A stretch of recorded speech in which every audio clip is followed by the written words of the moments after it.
mengucapkan besok akan ada konferensi pers, Pak Mahfud sudah memutuskan untuk keluar dari kabinet. Wow, itu gila itu limpahkan air bah baru buat politik Indonesia, dan PDIP akan mendapat keuntungan dari air bah politik baru itu. Ya, tapi saya kira apa ya yang di apa ya dipertahankan oleh Pak Mahfud MD, karena ini kan sebenarnya pemerintahan juga tinggal beberapa bulan lagi begitu ya, Bung Rocky, nggak sampai 1 tahun, dan dipastikan pemerintahan juga tidak akan efektif lagi gitu. Kalau toh dapat fasilitas, kan kita tahu Kementerian Polhukam itu kementerian tanpa portofolio gitu ya. Sebenarnya tidak seperti Kemenhan. Kalau Kemenhan masih banyak yang bisa dikapitalisasi. Tapi kalau Kementerian Menko Polhukam kan nggak bisa, Bung Rocky.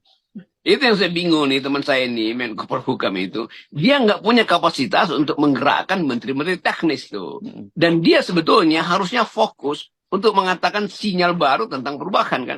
Kan yang bisa mengucapkan itu adalah Mahfud. Jadi kalau Mahfud ambil sudut pandang bahwa dia ingin jadi game changer, lalu dia katakan bahwa saya Mahfud MD mengerti bahwa walaupun saya diminta oleh Pak Jokowi atau diizinkan untuk tidak mundur, tetapi demi etika publik, demi etika politik, saya harus mundur. Itu juga akan teguran bagus buat lawan-lawan politik Mahfud yang selama ini mempersoalkan kenapa Mahfud tidak pernah frontal untuk mengulas kebijakan buruk dari rejim Jokowi itu, karena dia ada di dalam kan.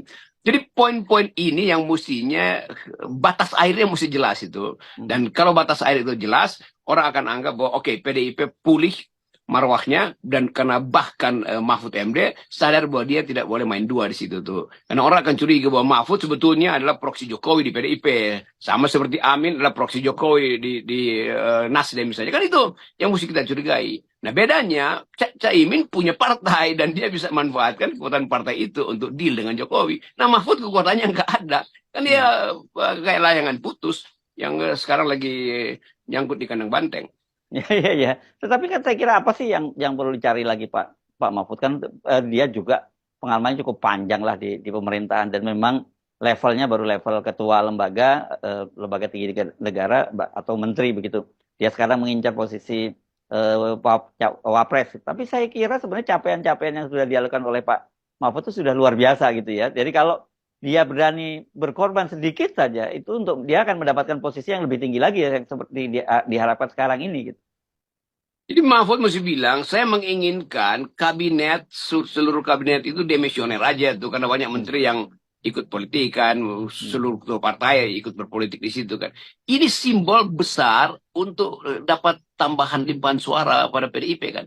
Karena tetap Mahfud dianggap itu sebagian kakinya sebetulnya masih ada di masyarakat sipil. Kalau itu dia ucapkan, itu potensial dia untuk jadi presiden 2029. Karena dia tanam dari sekarang tuh, bahwa dia itu bisa membedakan antara penugasan Jokowi dan naluri dia sebagai seorang demokrat, bahwa ini nggak benar aturan-aturan yang dibuat oleh Pak Jokowi. Karena itu saya sebagai menteri yang akan memberi pelajaran pada menteri-menteri yang lain. Nah, Erlangga akan ikut pasti mungkin, atau Caimin juga akan ikut, mungkin Sri Mulyani juga akan merasa iya ya, ini udah saatnya saya juga ikut mulai mempersiapkan mengundurkan diri. Karena itu saya nggak boleh bikin lagi kebijakan-kebijakan yang bisa membuat beban hutang kita makin besar. Kan sinyal itu akan dieksploitasi oleh pers tuh. Saya mungkin akan kasih komentar panjang kalau Mahfud mengundurkan diri, saya akan bela dia habis-habisan, dan saya akan dorong dia untuk tiba pada semacam keyakinan bahwa dia bisa jadi pemimpin ke depan. Saya akan bela dia, tetapi masalahnya Mahfud nggak pernah dengar Rocky Gerung. Ya, kenapa sekarang yang kita dorong-dorong adalah Pak Mahfud, Ibu Mega dan sebagainya, itu karena kalau berharap Pak Jokowi kemudian paham soal etika gitu, atau sebenarnya paham tapi dia mau melakukan itu, kan itu jauh panggang dari api ya, Bung Rocky ya. Saya kira nggak perlu berharap apapun lagi terhadap Pak Jokowi kan.